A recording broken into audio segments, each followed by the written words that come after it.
बिस्मिल्लाहिर्रहमानिर्रहीम अस्सलामु अलैकुम वरहमतुल्लाहि वबरकातुहू। जी स्टूडेंट्स, कैसे हैं आप? उम्मीद है कि आप खैरियत से होंगे। अल्लाह ताला आपको कामयाब कामरान फरमाए। तो बेटा, जैसा कि आज आपका पेपर है, तो ये बेटा वीडियो बहुत हेल्पफुल है और इंशाल्लाह आपको बहुत ज़्यादा फ़ायदा देगी।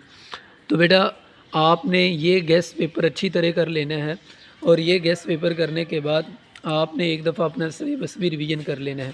यकीनन आपने सिलेबस रिवीजन कर लिया होगा।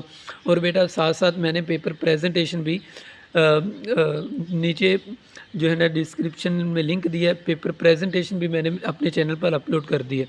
तो वो बेटा आपने ज़रूर लिखना है कि क्वेश्चन की हेडिंग कैसे देनी है, आपने मरकज़ी ख्याल की हेडिंग कैसे देनी है, 604 का इस्तेमाल कहाँ करना है, 605 का इस्तेमाल कहाँ करना है। तो बेटा जल्दी जल्दी हम ये गेस्ट पेपर कर लेते हैं।